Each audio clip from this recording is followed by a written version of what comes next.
Hi, everyone. I'm Jan with the Prince George County Memorial Library System. Thank you for joining us for another Children's Readers Advisory. And today I'm going to focus in on our new books, and it's going to be nonfiction. My first book is called Fetch by Aubrey Andrews and Gary Weitzman. And they give a lot of good books on how, to train your dog and how to, for instance, decode your dog's body language. So some good signs about the dog's body language would be if they have a loose, wiggly body, if they're lying belly up, and if they have one of those stutter barks, which sound like arf, arf, arf, arf.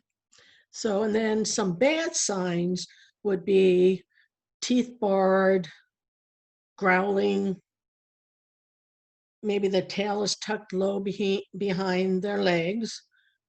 And there's other signs too, just telling you how to be careful. And then it talks about dogs' behaviors. Like we know dogs crave attention, but they get easily distracted. And each dog learns differently, but they don't understand the wrong behaviors. And when it comes to rewards, like us people, dogs like their treats. And then let's see here. And know that your dog can read your body language and your dog is listening. And on a personal note, I have a dog and she really pays attention. For instance, one time I was talking to my roommate and I said, "Did you take her OUT?"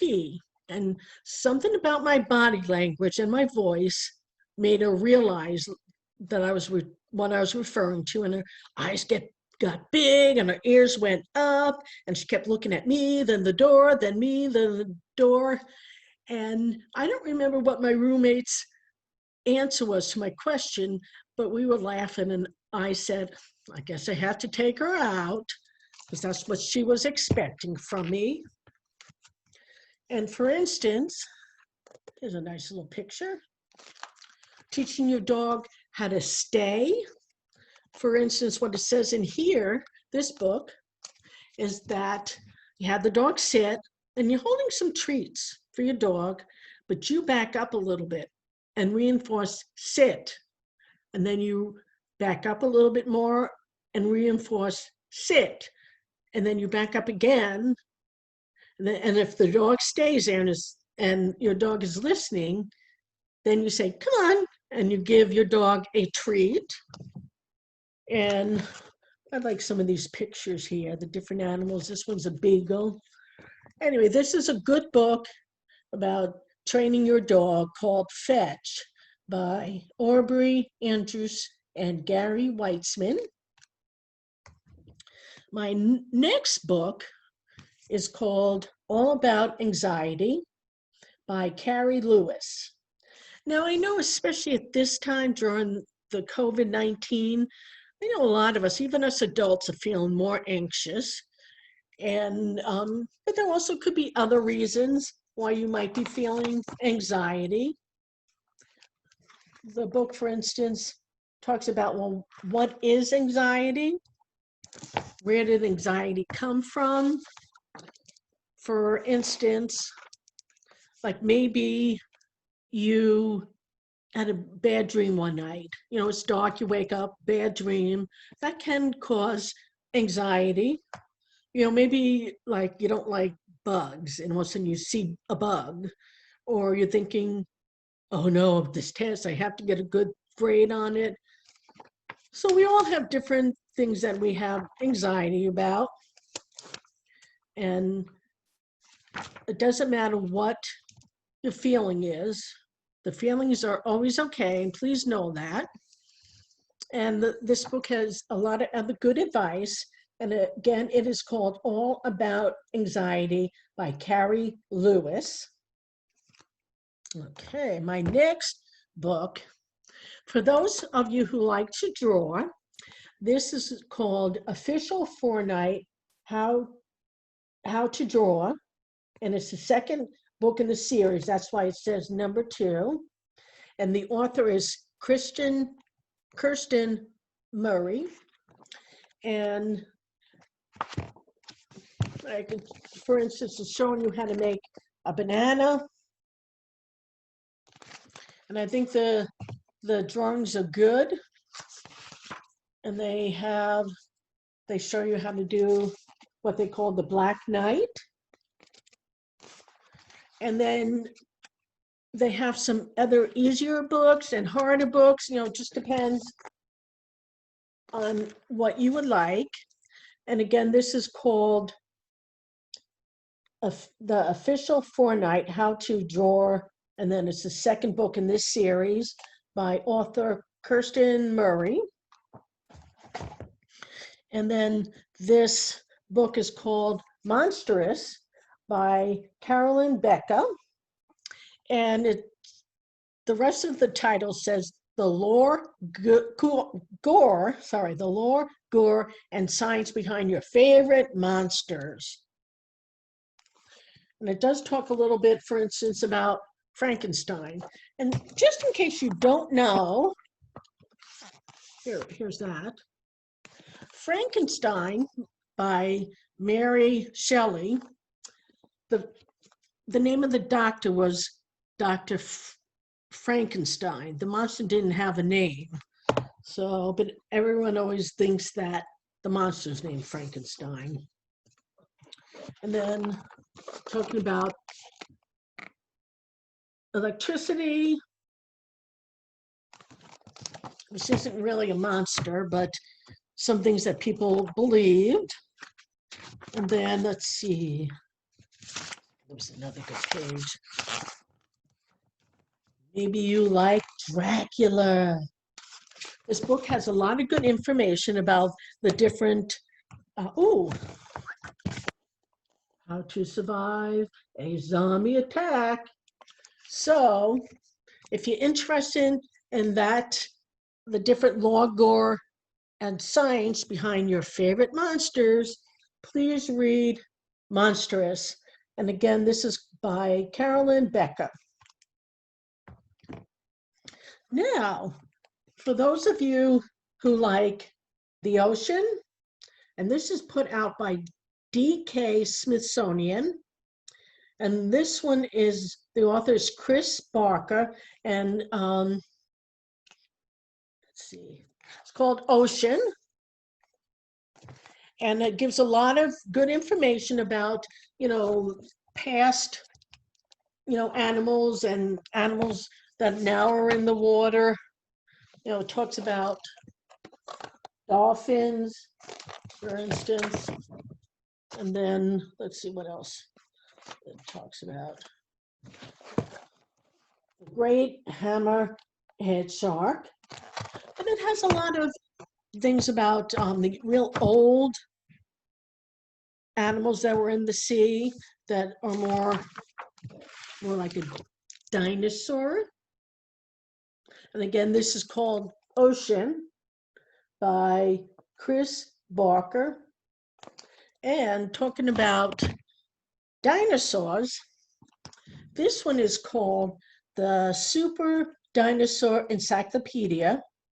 And, this one is by Chris Barker. The ocean one is by Derek Harvey. Yep. This one is by Derek Harvey.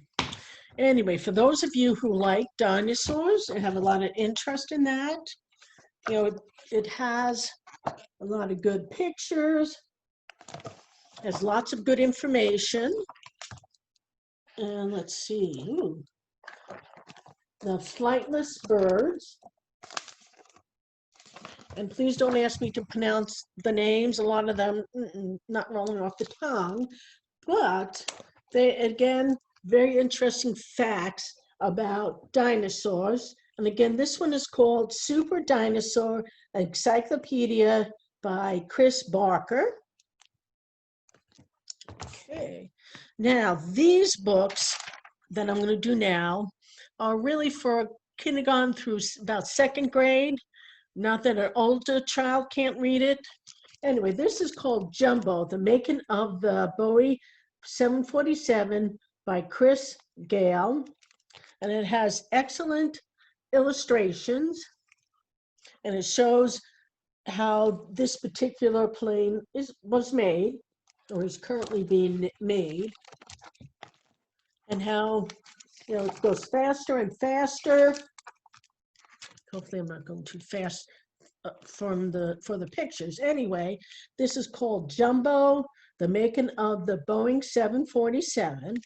So I think that's, even though it's particularly about the Boeing 747, if you have any interest in airplanes, I think that's a good one. And then this one is called Your Place in the Universe. It's by Jason Chin, and he has won several different awards for the book. Now, let's see if I can find some good pictures. There's a lot of good pictures if you like the stars and, the different planets. And for instance, this one shows about Earth. This one shows some other details. And it has, like I said, a good illustrations. So again, this book is called Your Place in the Sun by Jason Chin. Okay, this next book is called The Truth About Butterflies. And this one is by Maxwell Eaton III. And I like what it says here. It's always changing. It does talk about the difference between a butterfly and the moth. And this one also has some good illustrations. And then talks, like I said, talks about the different butterflies. And then it talks about how the caterpillars become butterflies. So again, this very good book is called The Truth About Butterflies by Maxwell Eaton III. There we go. And this book is called Migration by Gail Gibson. And you're probably noticing that at this time of the year, like for instance, the birds are all flocking south, and that does include some other animals. And this one talks about the butterflies and birds and why they're migrating. There's lots and lots of good information. So please, if you want to understand more about migration, this is a book for you. And it's by Gail Gibbons. I'm sorry if I'm getting glare there. And this last book is my favorite. So sorry about this, parents and caregivers, but it's called Does It Fart? It's by Nick Caruso and Danny Rabot. A nice Italian name. Rabatio. And it says A Kid's Guide to the Gas That Animals Pass.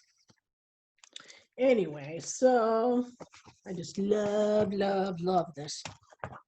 For instance, it says, does a spider fart? Nobody knows. This one says, a whale, does it fart? Can't give away the answers, but I like the fact that this book tells you how some animals fart really bad and some other animals don't fart. Now, this one's a goat.